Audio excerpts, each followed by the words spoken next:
আসসালামু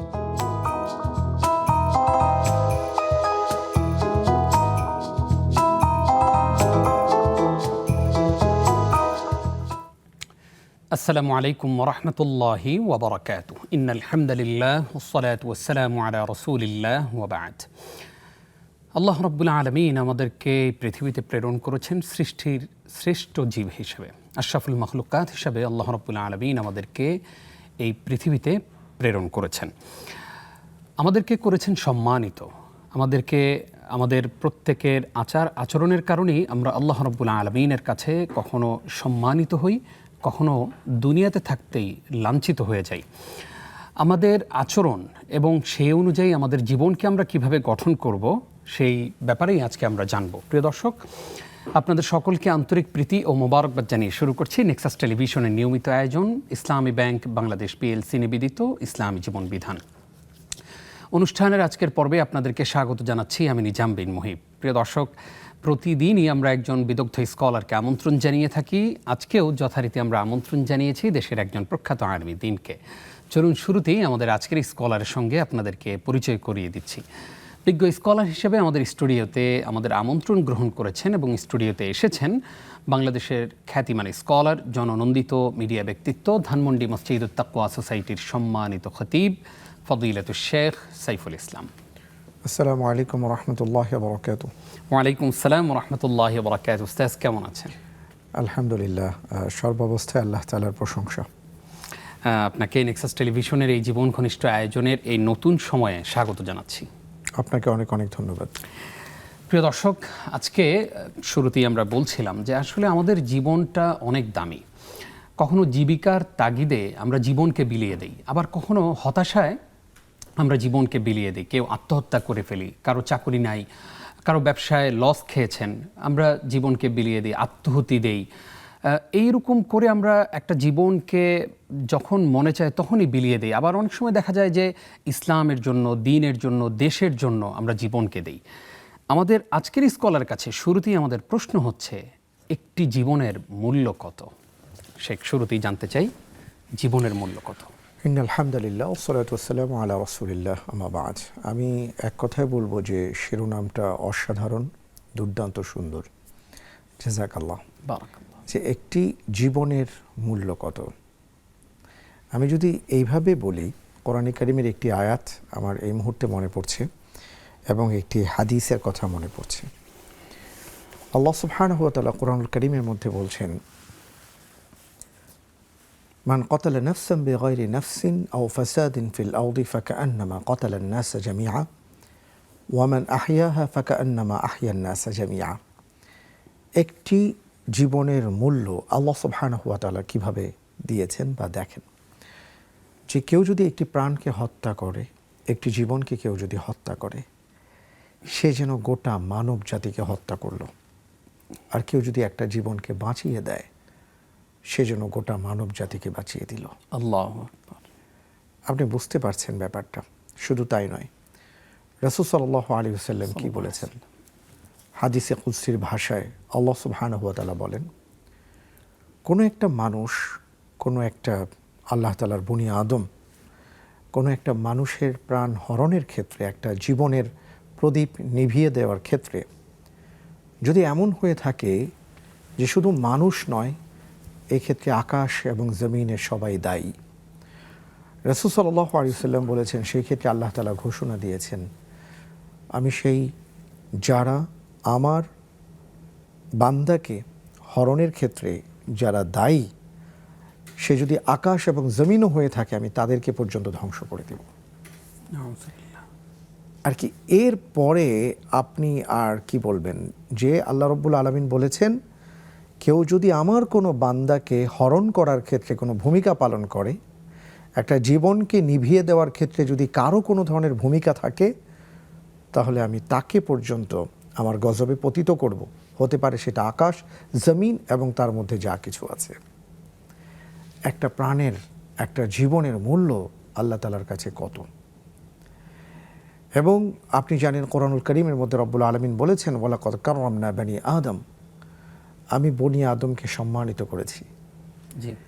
এবং কতটা সম্মানিত সেটা যদি আমরা আমাদের সূচনার সেই ইতিহাসের দিকে তাকাই যে আল্লাহ সুবহানাহু ওয়া তাআলা খলিফা বানাবেন, তিনি তার সিদ্ধান্ত জানালেন এবং সেই ক্ষেত্রে ফেরেশতাগণ বলেছিলেন যে নাহনু নুসাব্বিহু বিহামদিক ওয়া নুকদ্দিসু লাক, যে আল্লাহ কেন আপনি এটা করবেন, আপনার গুণকীর্তন করার জন্য আমরা যথেষ্ট। আল্লাহ তাআলা বললেন আমি যা জানি তোমরা তা জানো না। এবং ঠিক সেই সময় আদম আলাইহিস সালাতু ওয়াস সালামকে তিনি সৃষ্টি করলেন, ফেরেশতাদেরকে আদেশ করলেন এবং বলা হলো যে ফেরেশতারা তোমরা বলো। তারা বলতে পারেননি, বলছেন লা ইলমা লানা ইল্লা মা আল্লামতানা। আল্লাহ তাআলা আদম আলাইহিস সালাতু ওয়াস সালামকে বললেন সব কিছুর নাম বলে দাও, তিনি সব কিছুর জ্ঞান নাম বলে দিলেন এবং সেখানে রব্বুল আলামিন বনি আদমের সম্মান এবং মর্যাদা কত বিশাল কত বড় সেটা তিনি প্রমাণ করে দিলেন যে তার সম্মান ফেরেশতাদের চাইতে বেশি। তো যাদের সম্মান ফেরেশতাদের চাইতে বেশি আল্লাহ তাআলা দিয়েছেন, তাহলে তার জীবনের মূল্য কত হতে পারে। আল্লাহ আল্লাহ অত্যন্ত চমৎকার করে বললেন উস্তাজ। জানতে চাই আপনার কাছে যে আমরা অনেক সময় দেখা যায় যে আমি যদিও একটু আগে বলেছি যে দেশের জন্য, ইসলামের জন্য, কখনো নিজের অধিকারের জন্য জীবনকে আমরা বিলিয়ে দিই। আপনি জীবনের মূল্য সম্পর্কে আমাদেরকে জানিয়েছেন, কিন্তু যদি এমনটি হয় যে আসলে জীবনটা আমার হরণ করা হয়েছে, আপনি হত্যার কথা বলেছেন, আমার জীবন যদি হরণ করে ফেলা হয়, আমি কোনো অধিকার আদায় করতে গিয়ে যদি আমার জীবনটাকে বিলিয়ে দিতে হয়, কেউ আমার জীবনটা নিয়ে নেয়, তার ব্যাপারে আপনি কি বলবেন? তার ব্যাপারে আমি দুটো কথা বলবো। একটা হলো কেউ যদি তার অধিকারের কথা বলতে গিয়ে দেখা যায় যে সেখানে তিনি জুলুমের শিকার হয়েছেন এবং এমনকি তার জীবন প্রদীপটা পর্যন্ত নিভিয়ে দেওয়া হয়েছে, তাহলে রাসূল সাল্লাল্লাহু আলাইহি ওয়াসাল্লামের বাণী অনুপাতে যেটা বলবো যে তাকে শাহাদাতের মর্যাদা দেওয়া হয়েছে।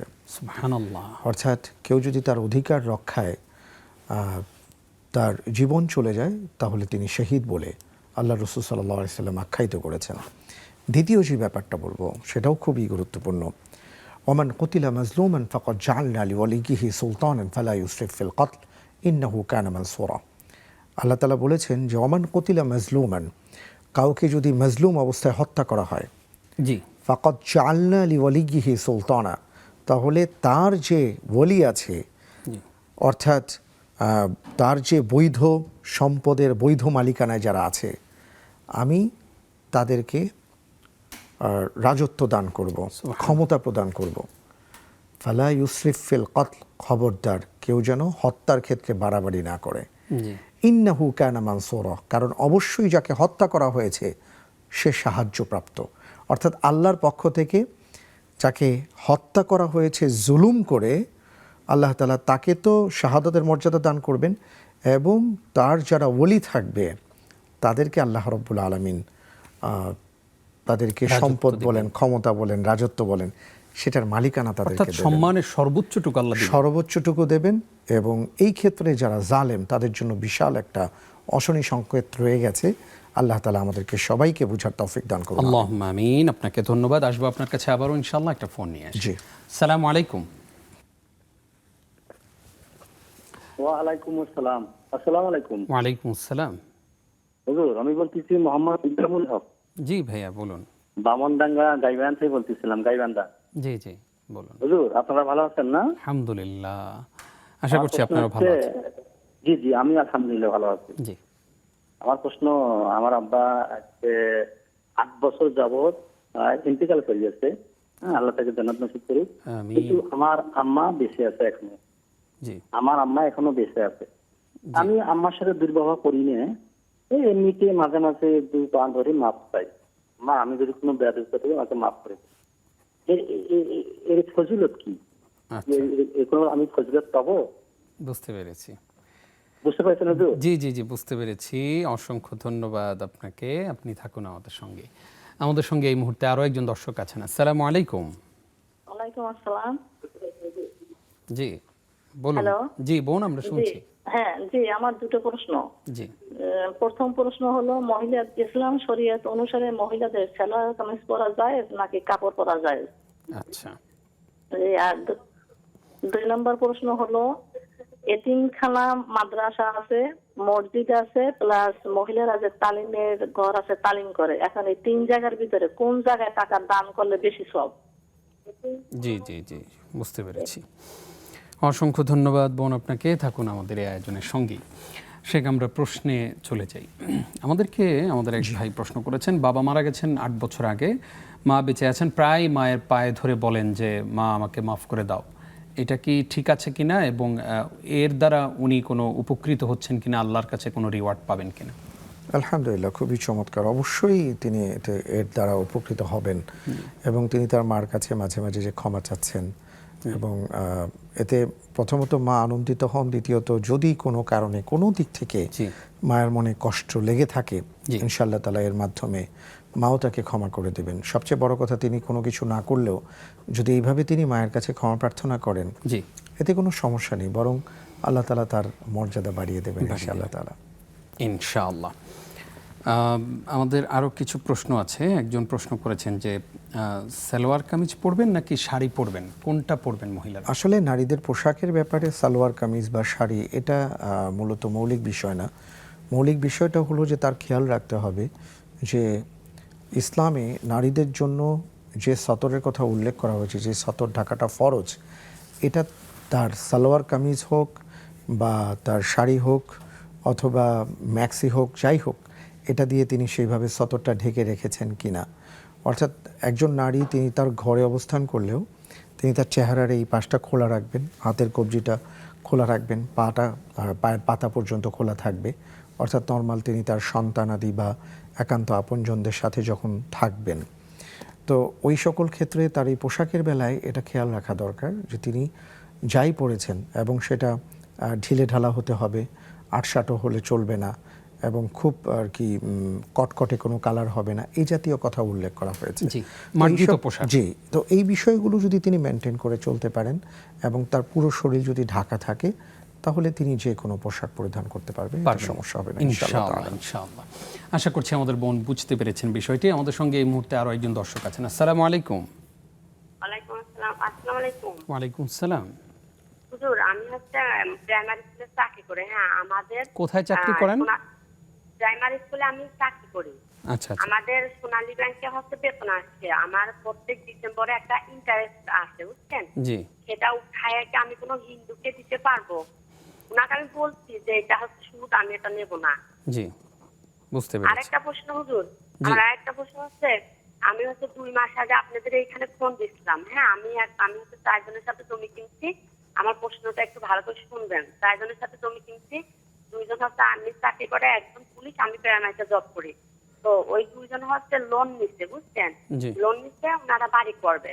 কালকে আমি প্রশ্ন করছিলাম, 2 মাস আগে হুজুর বলছিল যে করা যাবে, আপনার টাকায় সমস্যা নেই, কিন্তু কালকে হুজুর আমাকে বলছে যে না, কারণ ওনাদের সঙ্গে ওনারা যেহেতু শরীয়ত মোতাবেক কোনো ব্যাংক যদি হয় তাহলে হবে, আর যদি না হয় তাহলে আপনি এটা জায়েজ না, এটা বলছিল। তাহলে আমি কোনটা গ্রহণ করবো হুজুর? আর একটা প্রশ্ন হচ্ছে আমার।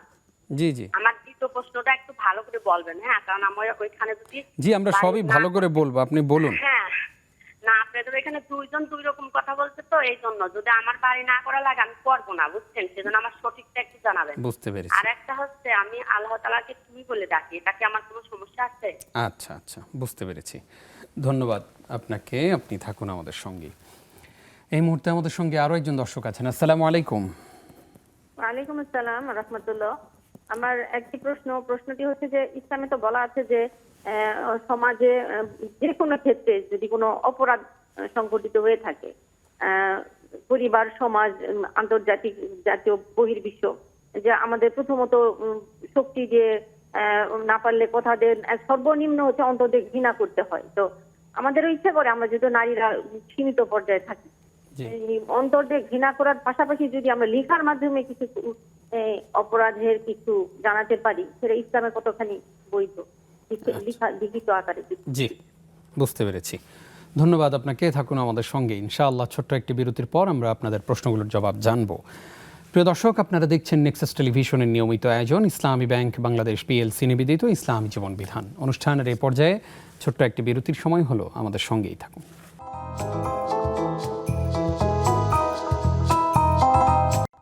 প্রিয় দর্শক, দেখছেন নেক্সাস টেলিভিশনের নিয়মিত আয়োজন ইসলামী ব্যাংক বাংলাদেশ পিএলসি নিবেদিত ইসলামী জীবন বিধান। আমরা অনেকগুলো প্রশ্ন হাতে পেয়েছি এবং আমরা একে একে সেই প্রশ্নগুলোর জবাব দেওয়ার চেষ্টা করছি। প্রিয় দর্শক, আপনারাও স্ক্রিনে প্রদর্শিত নাম্বারে আমাদেরকে ফোনে যে কোনো প্রশ্ন জানাতে পারেন। আজকে আপনাদের প্রশ্নগুলোর জবাব দিচ্ছেন আপনারা আমার প্রিয় স্কলার শেখ সাইফুল ইসলাম। শেখ, আরও একবার স্বাগত আপনাকে। ধন্যবাদ।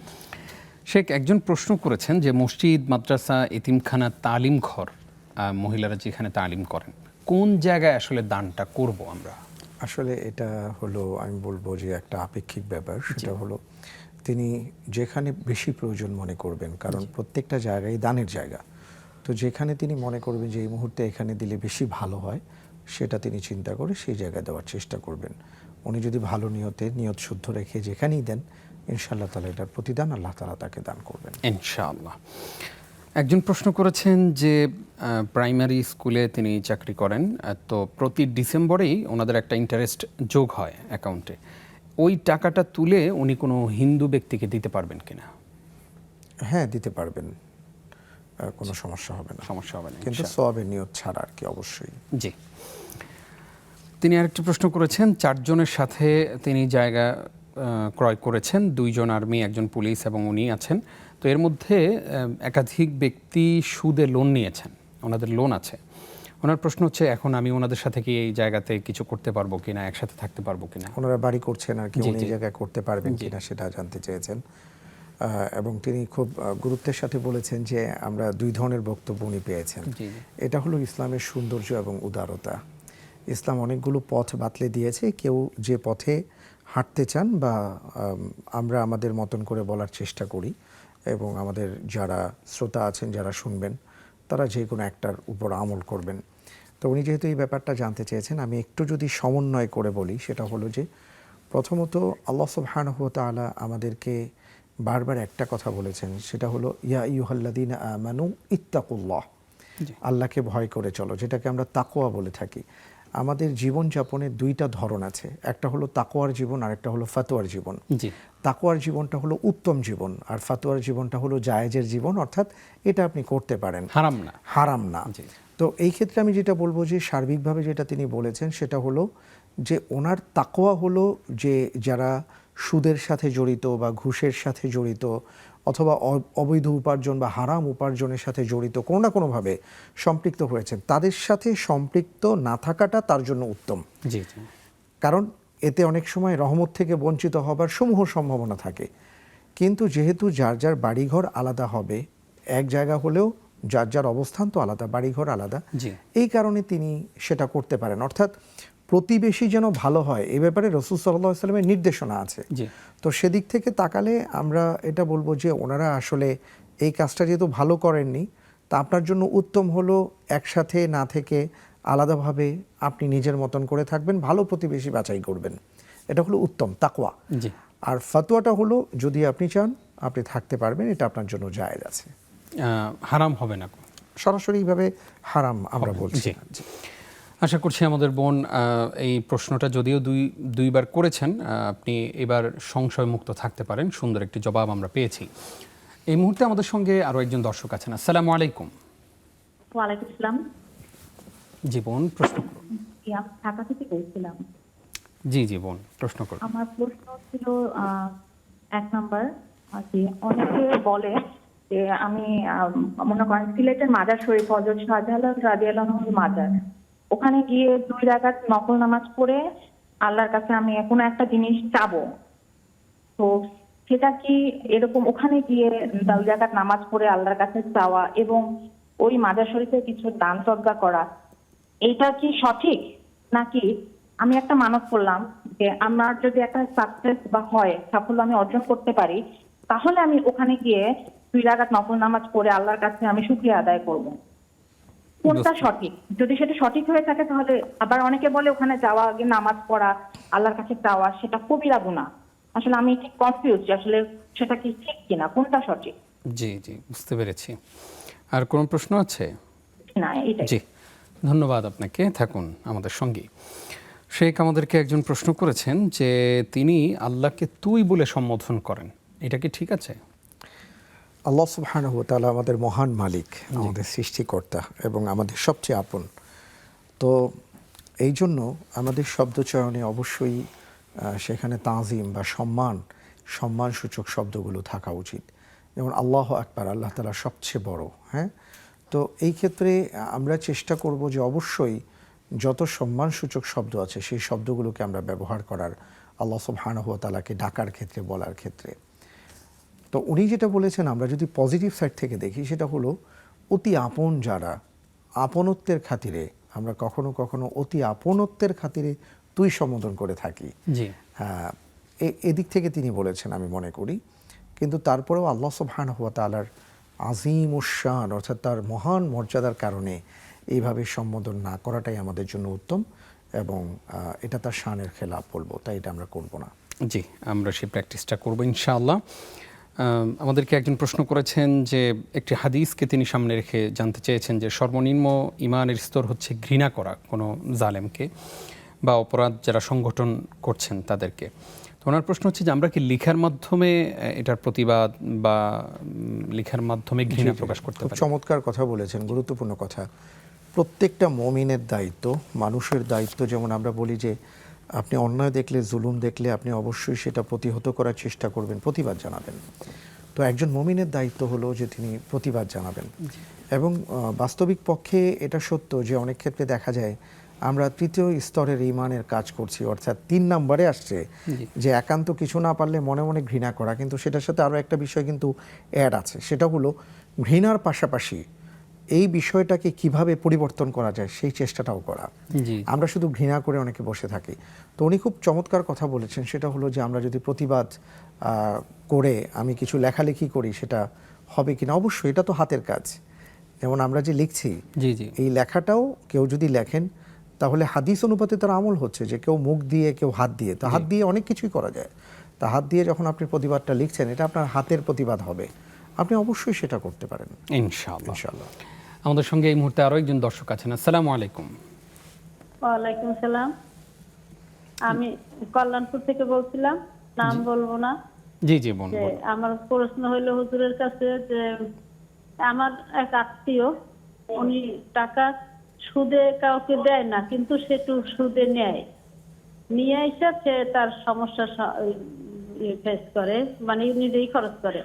এখন ওনার কি এটা আনার, ওনার কি এটা আনা ঠিক আছে?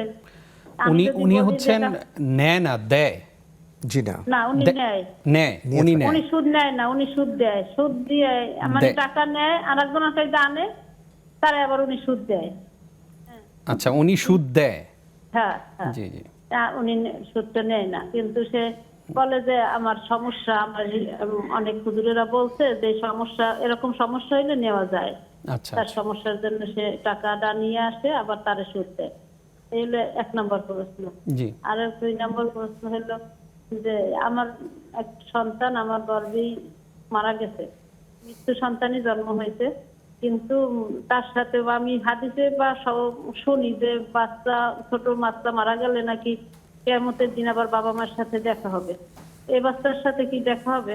মানে ডেলিভারির সময় মৃত্যু আগে, ডেলিভারির আগে আগে মারা গেছে। আর প্রশ্ন হলো আমার এক ছেলে, 2 ছেলে আমার, ছোট ছেলের আমি মাদ্রাসায় পড়াবো কইরা, মানে আশা করছি, নিয়ত করছিলাম, ওরে মাদ্রাসায় ভর্তিও করছি। ও হেফখানায় 1 পড়া মুখস্থ করছে, কিন্তু এখন সে মাদ্রাসায় যাইতেই চায় না।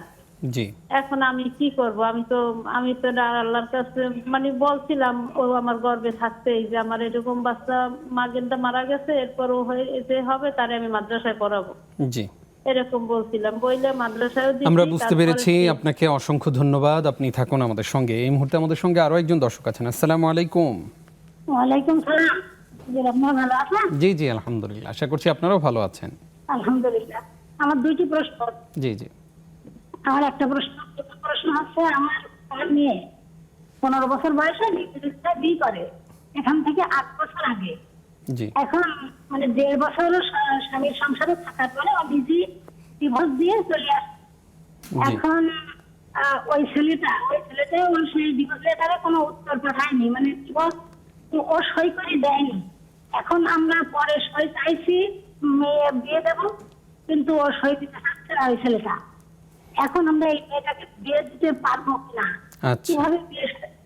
আরেকটা প্রশ্ন হচ্ছে, আমার এক ভাই মানে ওই ব্যাংক থেকে লোন নিয়ে সম্পূর্ণ লোনের টাকায় বাড়ি করছে।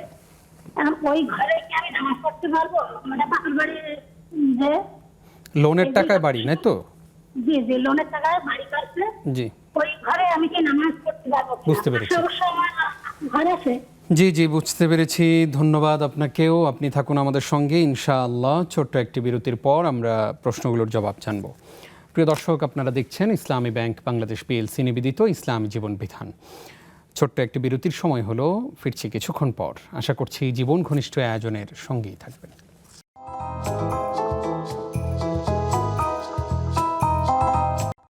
স্বাগত আরও একবার প্রিয় দর্শক, দেখছেন নেক্সাস টেলিভিশনের নিয়মিত আয়োজন ইসলামী ব্যাংক বাংলাদেশ পিএলসি নিবেদিত ইসলামী জীবন বিধান। আমরা এই আয়োজনটি আগে রাত 11টায় শুরু করতাম, যদিও আমাদের এই অনুষ্ঠান শুরুই হয়েছে বিকাল 4টা থেকে 5টা পর্যন্ত আমরা অনুষ্ঠান করতাম। নতুন এই সময় আপনাদেরকে আরও একবার স্বাগত। আমরা সময় পরিবর্তন করেছি। আপনারা অনুষ্ঠানের সঙ্গে থাকবেন, আপনাদের যে কোনো প্রশ্ন আমাদেরকে জানাবেন স্ক্রিনে প্রদর্শিত নাম্বারে। আজকে আপনাদের প্রশ্নগুলোর জবাব দিচ্ছেন হাফেজ মুফতি সাইফুল ইসলাম, খতিব মসজিদ তাকওয়া সোসাইটি, ধানমন্ডি। আসসালামু আলাইকুম শেখ, আরও একবার স্বাগত। জি ধন্যবাদ। শেখ, আমাদেরকে একজন প্রশ্ন করেছেন যে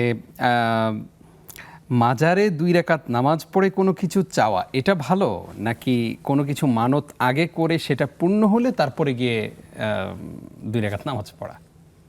এই দুটোর একটাও ভালো না আসলে। সেটাই জি, উনি অবশ্য আরেকটি কথা বলেছেন যে শেষে যে উনি কনফিউশনে আছেন এবং কেউ তাকে বলেছেন যে আসলে এটা উচিত না এবং এটা কবিরা গুনাহ। জি জি, যিনি বলেছেন কথাটা সত্যিই বলেছেন। প্রথমত আপনি চাইবেন একমাত্র আল্লাহ সুবহানাহু ওয়া তাআলার কাছে। আল্লাহ রাব্বুল আলামিন বলেছেন, উদউনি আস্তাজিব লাকুম, যখনই তোমরা আমাকে ডাকবে আমি তোমাদের ডাকে সাড়া দেব।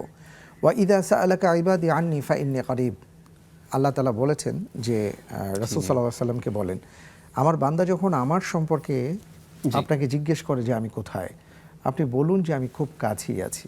জি, উজিবু দাওয়াত দাঈ ইযা দাআন, যখনই সে আমাকে ডাকে আমার জন্য এটা অবধারিত হয়ে যায় তার ডাকে সাড়া দেওয়াটা। জি, সুতরাং আমাদের চাওয়া পাওয়া সব কিছু একমাত্র একজনের কাছে, তিনি হলেন আল্লাহ সুবহানাহু ওয়া তাআলা। এই কারণে আমরা কোনো মাজারে, কোনো ব্যক্তি, কোনো শক্তি কারো কাছে আমরা চাইব না। আমরা সমস্ত চাওয়া আল্লাহ রাব্বুল আলামিনের কাছে। কোনো মানত যদি থাকে তাহলে আল্লাহ তাআলার উপর ভিত্তি করে আমরা মানত করব যে আমি যদি এই কাজটা করতে পারি আমি 2 রাকাত নামাজ পড়ব, বা আল্লাহর রাস্তায় আমি সাদাকা করব, ইত্যাদি করব।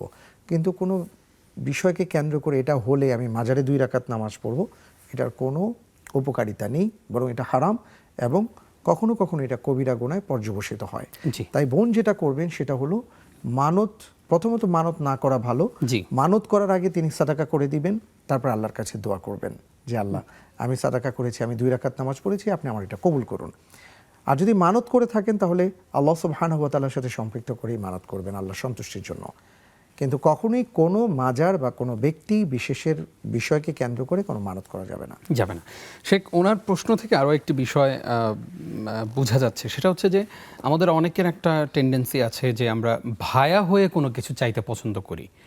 ডিরেক্ট আল্লাহকে বলবো এটা আল্লাহ শুনবেন, আমি গুনাহগার, আমি এত পাপী, আল্লাহ এটাকে শুনবেন না। একজন হুজুরের মাধ্যম হয়ে, একজন পীর সাহেবের মাধ্যম হয়ে তারপরে আল্লাহর কাছে চাই, এই জিনিসটা অনেকের মধ্যে কাজ করে। আল্লাহ রাব্বুল আলামিন সূরাতুল ফাতিহাতে সুস্পষ্টভাবে বলে দিয়েছেন, ইয়্যাকা না'বুদু ওয়া ইয়্যাকা নাস্তাঈন, তোমরা বলো আমার কাছে, হে আল্লাহ আমি শুধুমাত্র তোমার কাছেই সাহায্য প্রার্থনা করি, তোমারই গোলামি করি।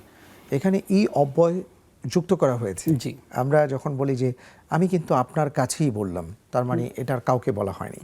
আল্লাহ তাআলা ঠিক এমন একটা শব্দ ব্যবহার করেছেন, ইয়া, যে তুমি বলো হে আল্লাহ আমি শুধু তোমারই গোলামি করি আর কারো না, আমি শুধু তোমার কাছেই চাই আর কারো কাছে না। সুতরাং এখানে আসলে কোনো প্রাচীর নেই, কোনো দেয়াল নেই, কোনো মধ্যসত্যভোগী নেই যে আপনি আল্লাহ সুবহানাহু ওয়া তাআলার কাছে কোনো কিছু চাইতে গেলে মাঝখানে কারো কাছে যেতে হবে। সুতরাং আপনি যা চাইবেন সরাসরি আল্লাহ তাআলার কাছে চাইবেন। আমরা এই প্র্যাকটিসটাই করবো ইনশাআল্লাহ। অনেক গুরুত্বপূর্ণ একটি মেসেজ আমরা পেলাম। আমাদেরকে একজন প্রশ্ন করেছেন যে ওনার এক আত্মীয় আছেন যিনি সুদ নেন না কিন্তু সুদ দেন, কখনো কখনো বাধ্য হয়ে দেন, এই ব্যাপারে আসলে ইসলামের বক্তব্য? বাধ্য হয়ে মানুষের যখন এমন অবস্থা হয়ে যায়, যেটা আল্লাহ রাব্বুল আলামিন বলেছেন, ফামান ইত্তুররা গায়রা বাগিন ওয়ালা আদিন ফালা ইথমা আলাইহি, আল্লাহ রাব্বুল আলামিন যা হারাম করেছেন, কিন্তু কেউ যদি অবাধ্য হয়ে নয়, অবাধ্যতার সাথে নয়, এবং খুব প্রয়োজনের কারণে সে যদি এমন কোনো কাজ করে তাহলে যতটুকু তার প্রয়োজন ওই নিড ফুলফিলের জন্য সে যদি সেটা গ্রহণ করে থাকে, আল্লাহ তাআলা সেটা ক্ষমার কথা বলেছেন। কিন্তু আমাদের একটু চিন্তা করতে হবে যে আমি কোন ক্ষেত্রে আসলে সুদ নিচ্ছি বাধ্য হয়ে। এমন অনেককে আমরা দেখা যায় মেয়ের বিয়ে দিব, যৌতুক দিতে হবে, তাই বাধ্য হয়ে নিচ্ছি। আমার একটা টেলিভিশন কেনা দরকার, এটাও অনেকে বাধ্যবাধকতার মধ্যে মনে করেন। প্রথমত চেষ্টা করতে হবে, দ্বিতীয়ত একান্ত যদি না হয় এবং নিজের জীবনের খুব গুরুত্বপূর্ণ প্রয়োজনে তিনি যদি কখনো বাধ্য হন তাহলে ভিন্ন কথা, কিন্তু মনে রাখতে হবে এটা এমন একটা কাজ আল্লাহ রাব্বুল আলামিন বলেছেন ফাইল্লাম তাফআলু ফাআযানু বিহারবিন মিনাল্লাহি ওয়া রাসূলি। কেউ যদি সুদ দেয় অথবা নেয় সে যেন আল্লাহ এবং তার রাসূলের সাথে যুদ্ধ ঘোষণা করে দিল। কত ভয়াবহ ব্যাপার। সুতরাং সর্বাবস্থায় সর্বোচ্চ চেষ্টা করতে হবে সুদ থেকে দূরে থাকার। আল্লাহ তাআলা আমাদের তৌফিক দান করুন। আমিন। আমাদের সঙ্গে এই মুহূর্তে আরো একজন দর্শক আছেন। আসসালামু আলাইকুম। আসসালামু আলাইকুম। ওয়া আলাইকুম আসসালাম। আসসালামু আলাইকুম ওয়া রাহমাতুল্লাহ। ওয়া আলাইকুম আসসালাম ওয়া রাহমাতুল্লাহ। হুজুর, আমার নাম জান্নাতুল ফেরদাউস, আমি ঢাকা সোনিয়াকা থেকে বলছি। জি জি বলুন। হুজুর, আমার একটা প্রশ্ন হচ্ছে, আমি 8 মাসের অন্তঃসত্ত্বা আর কি। এখন আমি ওই যে রুকু করতে পারি কিন্তু ভালো করে সেজদা দিতে পারি না। এখন এটার জন্য মানে কিভাবে সেজদা দেওয়া যায় আর কি। আর আরেকটা প্রশ্ন হচ্ছে,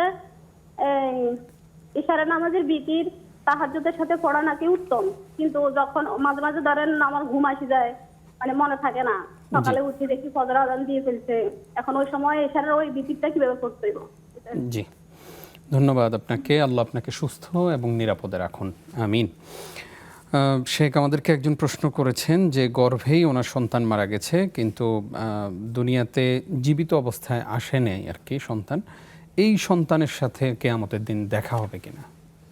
এ সম্পর্কে বেশ কিছু বর্ণনা আছে। যদি একটা বর্ণনার কথা বলি, হাদিসে কুদসিতে এসেছে রাসূল সাল্লাল্লাহু আলাইহি ওয়াসাল্লাম জানিয়েছেন যার ছোট্টবেলায় তার সন্তান, কলিজার টুকরো সন্তান চলে যায়, যার কোনো গুনাহ নেই, বা এই যে তিনি যেটা বলেছেন, আল্লাহ রাব্বুল আলামিন তখন ফেরেশতাদেরকে বলেন যে আমি তার কলিজা ছিঁড়ে নিয়ে এসেছি, কিন্তু তারপরেও সে ধৈর্য ধারণ করেছে আমার জন্য। যদি এমনটা মা বাবা করতে পারেন তাহলে রাসূল সাল্লাল্লাহু আলাইহি ওয়াসাল্লাম বলেন আল্লাহ রাব্বুল আলামিনের ঘোষণা হলো তার জন্য জান্নাতে একটা ঘর নির্মাণ করা হবে। সুবহানাল্লাহ। আরেকটি বর্ণনা এসেছে এই সন্তান কিয়ামতের ময়দানে মা বাবার জন্য নাজাতের উসিলা হবে, অর্থাৎ এই সন্তান মা বাবার জন্য আল্লাহ রাব্বুল আলামিনের কাছে সুপারিশ করবে। তো এই সব মিলিয়ে আমি যেটা বলবো সেটা হলো যে যেহেতু সুপারিশের কথা আসছে বা এই সন্তানকে কেন্দ্র করে জান্নাতের বক্তব্য আসছে, তো অবশ্যই ইনশাআল্লাহ তাআলা আল্লাহ রাব্বুল আলামিন সন্তানের সাথে মা বাবার সাক্ষাৎ করিয়ে দেবেন। কিন্তু সেটার জন্য যেটা প্রয়োজন সেটা হলো ধৈর্য, আল্লাহর উপর ভরসা এবং এটা মনে প্রাণে বিশ্বাস রাখা যে আমি যাকে হারিয়েছি এর চেয়ে আল্লাহ তাআলা উত্তম কিছু আমাকে দান করবেন ইনশাআল্লাহ। আমরাও সেই প্রত্যাশা করছি। তিনি আরেকটি প্রশ্ন করেছেন যে ওনার নিয়ত ছিল যে ছেলেকে মাদ্রাসায় পড়াবেন, ভর্তিও করিয়েছেন, ছেলে এক পারা হিফজ করেছে, এখন আর মাদ্রাসায় যেতে চাচ্ছে না, ওনার করণীয় কি? পৃথিবীর মধ্যে সর্বশ্রেষ্ঠ নিয়ামত হলো, অসংখ্য নিয়ামতের মধ্যে অন্যতম শ্রেষ্ঠ নিয়ামত হলো আল্লাহ তাআলার পবিত্র কোরআন। এবং আমরা জানি যে কোরআনের মাধ্যমেই আমাদের জীবন চলার পাথেয় হিসাবে আল্লাহ তাআলা যেহেতু দিয়েছেন, এই কোরআনের মাধ্যমেই আমরা আমাদের জীবনটাকে পরিচালিত করে থাকি। শয়তান কিছুতেই চায় না যে কোরআনের সাথে আমরা সম্পর্কিত থাকি। এই কারণে আমরা দেখি যে বিশেষ করে যারা হাফেজে কোরআন বা কোরআন বোঝা বা কোরআন নিয়ে যারা কাজ করেন তাদের পেছনে শয়তানের দুষ্টুমিটা বেশি থাকে। তো এই জন্য হেফজখানায় আমরা অনেক সময় বলে থাকি যে বাচ্চারা দুষ্ট বেশি, আসলে তাদের পেছনে শয়তান বেশি থাকে। তো যাই হোক, যেটা বলতে চাই সেটা হলো যদি একান্ত এমনই হয়ে থাকে যে তিনি একান্ত পারছেন না, আমি বলবো যে বাচ্চাকে এখন বাধ্য করার দরকার নেই। আপনি তাকে অন্য শিক্ষা দিতে থাকুন, পাশাপাশি কোরআনের সংস্পর্শে রাখুন। আশা করা যায় ইনশাআল্লাহ তাআলা সে যখন বুঝবে তখন হয়তো আবার সে কোরআন পড়ার চেষ্টা করবে, বোঝার চেষ্টা করবে। আরেকটা কথা বলবো সেটা হলো ওকে আপনি যে প্রতিষ্ঠানে দিয়েছেন সেই প্রতিষ্ঠানের মান কেমন, অবস্থা কেমন, পরিবেশ কেমন সেটাও খেয়াল রাখুন। অনেক সময় প্রতিষ্ঠানের মান বা অবস্থান ভালো না হলে অনেক সময় সন্তানরা পড়তে চায় না, সেটাও আপনি বিবেচনায় রেখে তারপরে বিবেচনা করতে পারেন, চিন্তা করতে পারেন ইনশাআল্লাহ। দোয়া করতে হবে খুব জি জি জি, আপনি বেশি বেশি দোয়া করবেন, আমরাও দোয়া করি আল্লাহ তাআলা আপনার মনের পেরেশানিগুলো দূর করে দিন। আমিন। আমাদের সঙ্গে আরো একজন দর্শক আছেন। আসসালামু আলাইকুম। ওয়ালাইকুম সালাম ওয়া রাহমাতুল্লাহ। ভাইয়া, স্যারের কাছে আমার দুইটা বিষয় জানার আছে। জি জি। আমার ফার্স্ট কোয়েশ্চেন হচ্ছে যে এই যে ইসলামী ব্যাংকে যে মুদারা বা মুনাফাটা পাওয়া যায়, সেটা কতটুকু বৈধ, ওইটাকে গ্রহণ করা যাবে, খরচ করা যাবে, ইসলাম কি বলে একটু ডিটেলে বলবেন। আর আমার সেকেন্ড কোয়েশ্চেন হচ্ছে যে এই যে বাসায় মা বোনেরা যেটা লটারি করে, যেমন 500 টাকা 5 জন লটারি করছে, 5 মাসে 2500 টাকা হয়, 500 টাকা করে, ওইটা একজনের ভাগ্যে লটারিতে মিলে গেল, সে 1 মাসে পেয়ে গেল। হ্যাঁ, মানে এই যে এই লটারিটা, এটা কতটুকু জায়েজ আছে? জি জি, বুঝতে একটু পেরেছি। যদি বলতেন ভাইয়া। ধন্যবাদ আপনাকে সুন্দর দুটি জীবন ঘনিষ্ঠ প্রশ্ন করবার জন্য। আমাদের সঙ্গেই থাকুন ইনশাআল্লাহ। ছোট্ট একটি বিরতির পর আমরা আপনার প্রশ্নের জবাব জানব। প্রিয় দর্শক, আপনারা দেখছেন ইসলামী জীবন বিধান। সময় হলো আরও একটি বিরতির। ফিরছি কিছুক্ষণ পর, সঙ্গেই থাকুন।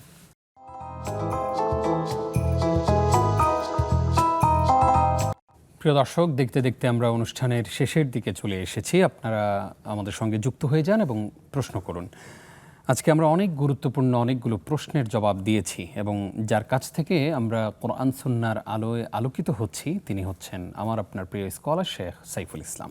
শেখ, আরও একবার স্বাগত। জি, ধন্যবাদ। শেখ, আমাদেরকে একজন প্রশ্ন করেছেন যে মেয়ে নিজের ইচ্ছাতেই বিয়ে করেছিলেন, তো 1.5 বছর পরে মেয়ে আবার তার স্বামীকে ডিভোর্স দিয়ে চলে এসেছেন, কিন্তু ওই স্বামী ডিভোর্স পেপারে কোনো সাইন করে না এবং করতে বললেও করে না তিনি।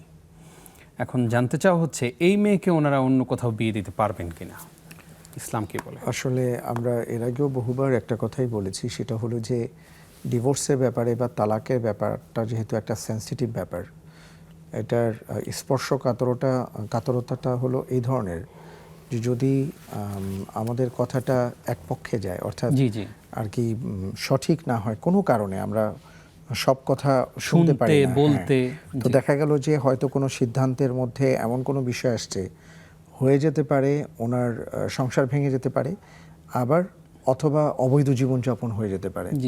তো এই জন্য আমরা বারবার একটা কথা বলি যে টোটাল বিষয়টা লিখিত আকারে দিয়ে বিজ্ঞ কোনো স্কলারের কাছ থেকে লিখিত আকারে ফতোয়াটা নিলে উত্তম। যেমন উনি যেটা বলেছেন যে 1.5 বছর আগে স্বামীকে তিনি ডিভোর্স দিয়েছেন, তো ডিভোর্সের মধ্যে একজন নারী বা স্ত্রী কয়েক ধরনের ডিভোর্স দিতে পারেন। যেমন মনে করেন যে তিনি একটা হলো যে স্বামী তার উপর অধিকার দেন, সেই অধিকারের ভিত্তিতে তিনি তালাকে তাফউইজ নিতে পারেন। তো তিনি কি তালাকে তাফউইজ নিয়েছেন, নাকি আদালতের শরণাপন্ন হয়ে বিজ্ঞ আদালত তাকে আলাদা করে দিয়েছে, এমন কিছু ব্যাপার আছে আর কি। তারপরে আরেকটা হলো খোলা নিয়েছেন, এবং সেটা কিভাবে, কিছু প্রক্রিয়া আছে। তো আমরা যেহেতু ডিটেলটা জানি না, এই কারণে এই ব্যাপারে আমরা সরাসরি এইভাবে না বলাটাই বেটার মনে করছি। জি জি, আমরা সবসময় এটা বলে আসছি যে তালাকের মাসালা আমাদের এই সংক্ষিপ্ত ভার্সনে আসলে এত সেন্সিটিভ ইস্যুতে উত্তর দেওয়া কঠিন। উভয় পক্ষের কথা শুনতে হবে এবং পাশাপাশি কোনো একটা ফতুয়া বোর্ডের মাধ্যমে যদি প্রিয় দর্শক আপনি ফতুয়াটা নিতে পারেন, সেটাই আপনার জন্য ভালো হবে। আমাদেরকে একজন প্রশ্ন করেছেন যে লোনের টাকায় বাড়ি করেছেন, সেই বাড়িতে কি নামাজ পড়া যাবে? ওনার কোনো আত্মীয় বা ওনার বাবার পরিবার?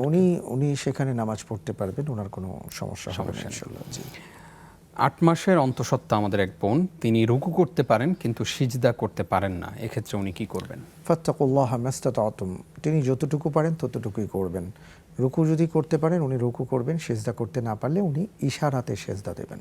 বা বালিশ যদি উপরে, বালিশের প্রয়োজন নেই, উনি হালকা ইশারা দিলেই ওনার জন্য হয়ে যাবে ইনশাআল্লাহ।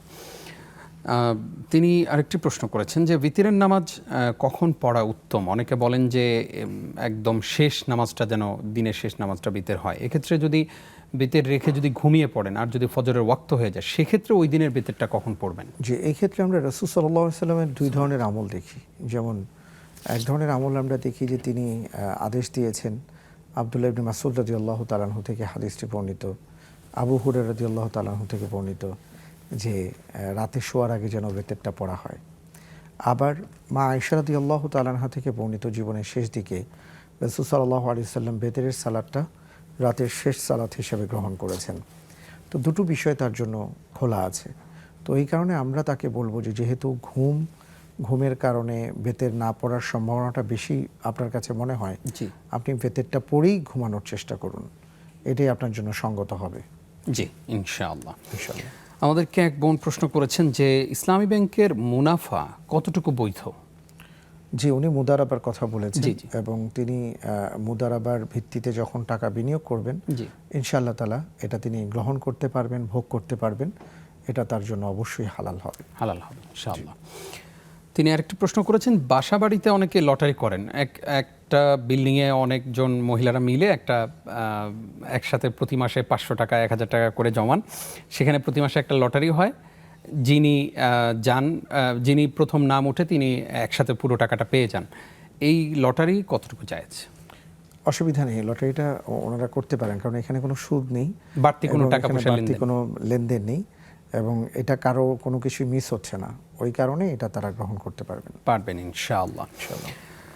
জাযাকাল্লাহ খাইর উস্তাজ, আমরা অনেকগুলো প্রশ্নের জবাব দিলাম, আমরা অনুষ্ঠানের একেবারে শেষের দিকে আছি। আপনার কাছে জানতে চাওয়া হলো যে আপনি নিশ্চয়ই জানেন যে আমাদের দেশের এই কঠিন মুহূর্তে আমরা প্রত্যেকেই কষ্ট করছি, আমাদের প্রত্যেকেরই মনে অনেক ব্যথা। এই ব্যথা দূর করার উপায় কি, পাশাপাশি আপনি আমাদেরকে বলবেন আমাদের করণীয় কি? আল্লাহর সাথে তো আমাদের সম্পর্ক নাই বলতে গেলে। আমরা হয়তো অনেকে নামাজ পড়ি ঠিকই, লেবাসে অনেক সুন্দর দেখা যায়, হয়তো জোহর আসর মাগরিব পড়ি, ঠিক এশা পড়ি না, ফজর পড়ি না। আল্লাহর সাথে আমাদের সম্পর্ক নষ্ট হচ্ছে, আর আমরা দিন দিন লাঞ্ছিত হচ্ছি, অপমানিত হচ্ছি, বিপদের মুখে পড়ছি।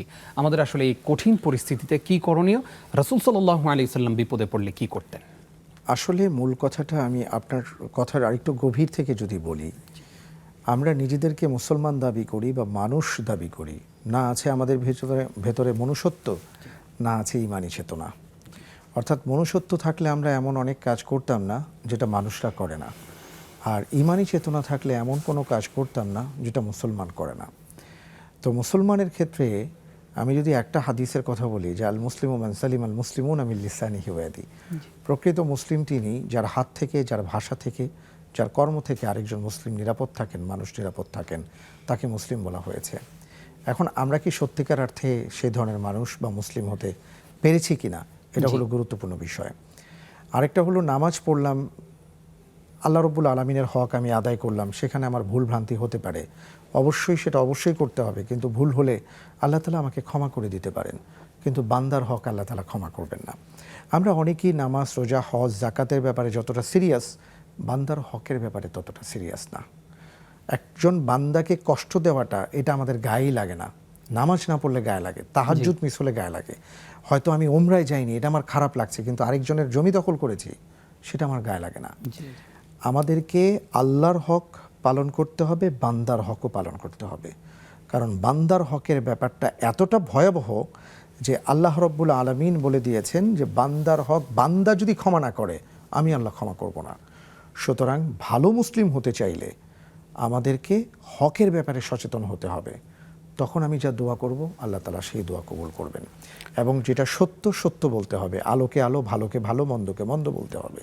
জি, তাহলে ইনশাআল্লাহ তাআলা আমরা ভালো হয়ে চলতে পারবো, ভালো মুসলিম হয়ে চলতে পারবো। একদম সংক্ষেপে জানতে চাই, আমাদের আজকের বিষয় ছিল জীবনের মূল্য। আপনার কাছ থেকে এই আলোচনা দিয়ে আজকের প্রসঙ্গ, আজকের এই অনুষ্ঠান শেষ করতে চাই। চোখের পানির মূল্য কত? আল্লাহু আকবার। চোখের পানির মূল্যের কথা যদি আপনি বলেন যে এটা এমন, কখনো কখনো এমন, এই চোখের পানি নাকের ডগায় আসার আগেই আল্লাহ তাআলা সে মাজলুমের দোয়া কবুল করে থাকেন। জি, জাযাকাল্লাহ খাইর উস্তাজ। অনুষ্ঠানে আপনি কষ্ট করে সময় দিয়েছেন, সেজন্য আপনার প্রতি কৃতজ্ঞতা রইল। আপনাকে অনেক অনেক জাযাকাল্লাহ খাইর। প্রিয় দর্শক, এতক্ষণ যারা আমাদের সঙ্গে ছিলেন আপনাদেরকে ধন্যবাদ জানিয়ে শেষ করছি আজকের আয়োজন। আপনারা নেক্সাস টেলিভিশনের এই আয়োজনের সঙ্গেই থাকবেন, প্রশ্ন করবেন, জানবেন, জানাবেন এবং ছড়িয়ে দেবেন এই আয়োজন বিশ্বময়। আল্লাহ রাব্বুল আলামিন এই অনুষ্ঠানটি আমাদের জন্য নাজাতের উসিলা বানিয়ে দিক, আমিন। বিদায় নিচ্ছি আমি নিজাম বিন মুহিব। হাদা মা ইনদি ওয়াল ইলমু ইনদাল্লাহ। ওয়াসসালামু আলাইকুম ওয়া রাহমাতুল্লাহ।